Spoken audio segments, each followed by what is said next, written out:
आज हम अमेरिका और ईरान के जो काफी उलझे हुए रिश्ते हैं, उन पर एक नजर डाल रहे हैं। हाँ, ये दशकों से चला आ रहा तनाव है। बिल्कुल।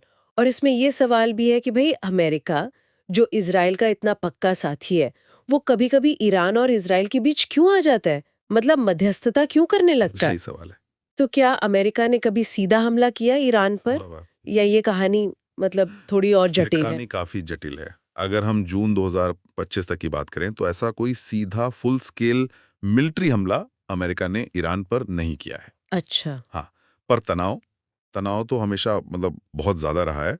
और इसमें फिर वो टारगेटेड हमले हुए हैं, प्रतिबंध लगे हैं, प्रॉक्सी वॉर जिसे कहते हैं, वो सब चला है। तो ये टकराव शुरू कहाँ से हुआ? क्या वो 1979 की ईरानी क्रांति और फिर वो जो अमेरिकी दूतावास में लोगों को बंधक बनाया था, हाँ, बंधक संकट। वो एक बड़ा मोड़ था? वो 444 दिन, उसने तो शायद रिश्तों में एकदम टर्निंग पॉइंट था। उसने रिश्तों की पूरी दिशा ही बदल दी। हम्म। और तब से आप देखिए अमेरिकी प्रतिबंध लगे हुए हैं, खाड़ी में उनकी मिलिट्री मौजूद है। ये सब लगातार चल रहा है। और इसकी वजह क्या है? मतलब ये तनाव क्यों बना हुआ है? कई वजह हैं। सबसे बड़ी वजहों में से एक तो है ईरान का परमाणु कार्यक्रम। हाँ, वो न्यूक्लियर प्रोग्राम। बिल्कुल।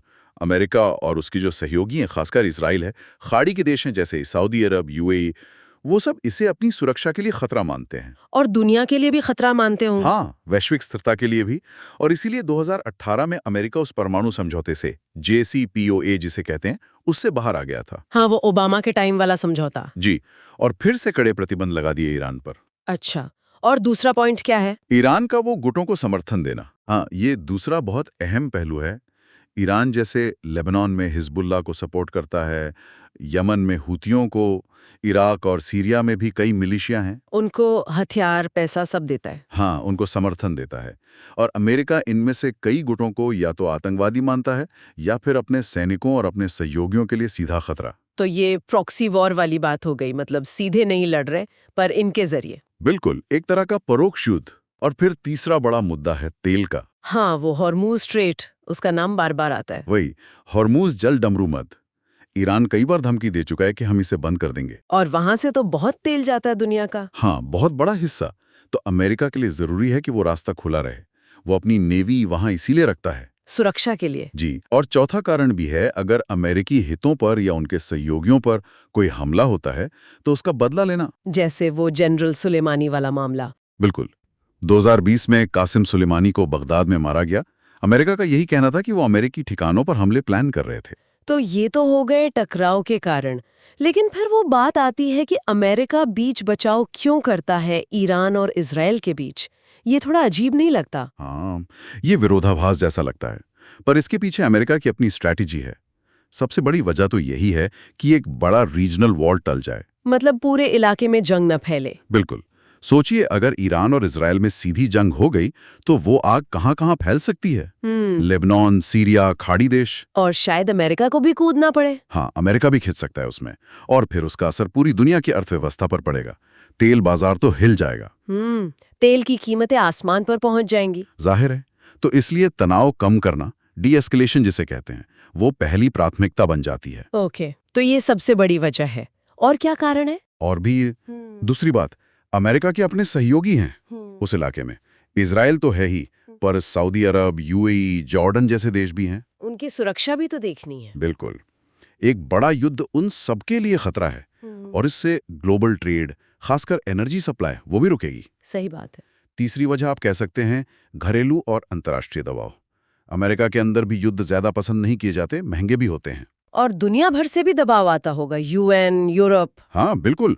यूएन, यूरोपीय देश, यहाँ तक कि कभी-कभी चीन और रूस भी कहते हैं कि भाई बातचीत से हल निकालो, डिप्लोमेसी करो। तो फिर अमेरिका क्या करता है, मतलब लड़ाई से बचने के लिए? तो ये चौथा पॉइंट आ जाता है। अमेरिका सीधे युद्ध के बजाय दूसरे तरीके अपनाता है ईरान को काबू में रखने के लिए। जैसे कड़े आर्थिक प्रतिबंध लगाना, हाँ, सैंक्शंस। साइबर ऑपरेशन करना, डिप्लोमेटिक दबाव बनाना, ये सब चलता रहता है। और एक शायद इमेज वाली बात भी होगी। हाँ, कि हम शांति बनाने वाले हैं। हाँ, वो भी है।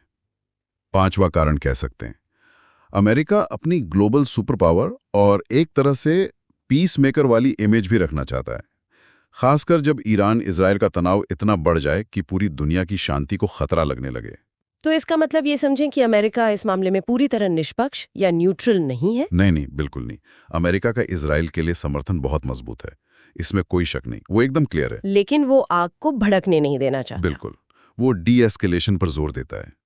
कोशिश यही रहती है कि तनाव एक हद से आगे ना बढ़े, कि ईरान का साथ सीधी जंग ना हो और पूरा मिडल ईस्ट अस्थिर ना हो जाए।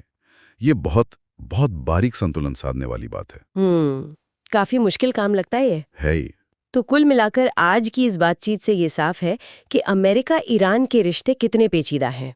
एक तरफ तो ये गहरे टकराव के कारण है, उनका परमाणु कार्यक्रम, वो प्रॉक्सी गुट, तेल की सुरक्षा का मसला, हाँ, ये सब तनाव बढ़ाने वाली चीजें हैं। और दूसरी तरफ अमेरिका कोशिश भी कर रहा है कि एक बड़ा युद्ध न छिड़ जाए, कि स्थिरता बनी रहे, जिसके लिए वो मध्यस्थता भी करता है। बिल्कुल। और ये जो संतुलन साधने की कोशिश है, ये अमेरिकी फॉरेन पॉलिसी का एक लगातार चलने वाला और बहुत जरूरी हिस्सा है।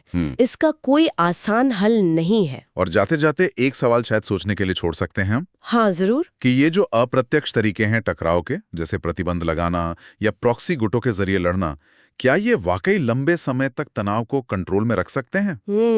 अच्छा सवाल है। या फिर ये अनजाने में धीरे धीरे भविष्य के किसी और बड़े, शायद ज्यादा खतरनाक टकराव के लिए जमीन तैयार कर रहे हैं? इस पर सोचना चाहिए।